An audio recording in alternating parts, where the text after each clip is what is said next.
Registrar TV के मुअज़्ज़ज़ नाज़रीन अस्सलाम वालेकुम। नाज़रीन, मीरपुर आज़ाद कश्मीर से इंतहाई अफसोसनाक खबर। मीरपुर पीर गली के मकाम पर ट्रैफिक का अलमनाक हादसा, नौजवान जाँ बाग। मीरपुर माँ के जनाजे में शिरकत करने वाला नौजवान ट्रैफिक हादसे में जाँ बाग हो गया।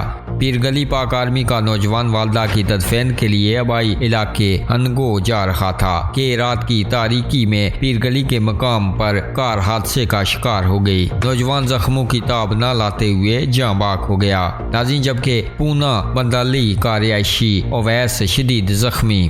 नाज़रीन, इस अफसोसनाक खबर के हवाले से आप अपनी राय का इजहार कमेंट बॉक्स में ज़रूर कीजिएगा और मज़ीद खबरों और अपडेट्स के लिए हमारे इस चैनल को सब्सक्राइब कीजिएगा।